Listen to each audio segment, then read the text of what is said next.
നമ്മളൊരു വാഹനം ഡ്രൈവ് ചെയ്തുകൊണ്ടിരിക്കുന്ന സമയത്ത് ലെഫ്റ്റ് സൈഡിലെ വണ്ടി ഓവർടേക്ക് ചെയ്യുമ്പോൾ റൈറ്റ് സൈഡിൽ ഒരു വണ്ടി വരുന്ന കണ്ടുകൊണ്ട് നിങ്ങൾ എന്തിനാ പെട്ടെന്ന് ഇങ്ങോട്ട് പിടിക്കരുത്. എന്ത് ചെയ്യും? ലെഫ്റ്റ് സൈഡിലെ വണ്ടിയെ തട്ടും. അപ്പൊ എങ്ങനെയാണ് ഓവർടേക്ക് ചെയ്യുന്ന സമയത്ത് ഈ വണ്ടിയെ തട്ടാതെ, ആ റൈറ്റ് സൈഡിലെ വണ്ടിയെ തട്ടാതെ കൃത്യമായിട്ട് ഓവർടേക്ക് ചെയ്യുന്നത് വെച്ചാൽ നിങ്ങളുടെ കണ്ണിൽ നിന്ന് മറയുന്ന വരെ നിങ്ങൾ എത്രത്തോളം ഗ്യാപ്പ് ഇട്ടാണോ നിങ്ങൾ മുൻപോട്ട് കയറിയത് അത്രത്തോളം അതേ സ്ട്രെയിറ്റ് തന്നെ എടുത്ത് നിങ്ങളുടെ കണ്ണിൽ നിന്ന് മറയുന്ന വരെ നിങ്ങൾ നേരെ തന്നെ പോയിട്ട് ലെഫ്റ്റിലാക്കി കഴിഞ്ഞാൽ ലെഫ്റ്റ് സൈഡിലെ വണ്ടിയിലും റൈറ്റ് സൈഡിലെ വണ്ടിയും തട്ടാതെ എന്ത് ചെയ്യാം, നമുക്ക് കൃത്യമായിട്ട് ഇതുപോലെ ഡ്രൈവ് ചെയ്യാൻ കഴിയുന്നതാണ്.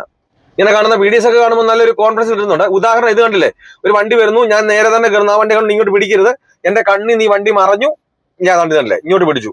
അപ്പൊ നമുക്ക് കൃത്യമായിട്ട് എന്ത് ചെയ്യാം, ആ വണ്ടിയിലും ഈ വണ്ടിയിലും തട്ടാതെ കൃത്യമായിട്ട് ഇതുപോലെ ജഡ്ജ് ചെയ്തൊരു വാഹനം ഡ്രൈവ് ചെയ്യാൻ കഴിയുന്നതാണ്. ഇങ്ങനെ കാണുന്ന വീഡിയോസ് ഒക്കെ കാണുമ്പോൾ നല്ലൊരു കോൺഫിഡൻസ് കിട്ടും. നിങ്ങൾ തനിയെ വാഹനം ഓടിക്കുവാൻ പേടി, അതിയായ ആഗ്രഹമാണ്, അങ്ങനെയുള്ളവരാണെങ്കിൽ എന്നെ കോൺടാക്ട് ചെയ്താൽ നിങ്ങൾ കേരളത്തിന്റെ ഏത് ജില്ലയിലായിരുന്നാലും നിങ്ങളുടെ സ്വന്തം മാനത്തിൽ വന്ന് ഞാൻ പ്രാക്ടീസ് നൽകുന്നു. എന്റെ ജില്ല ഏതാണ് കരുതേണ്ട, നിങ്ങളുടെ സ്വന്തം മാനത്തിൽ വന്ന് ഞാൻ പ്രാക്ടീസ് നൽകുന്നു. നിങ്ങൾക്ക് ആഗ്രഹം ഉണ്ടെങ്കിൽ എന്നെ കോൺടാക്ട് ചെയ്യാം.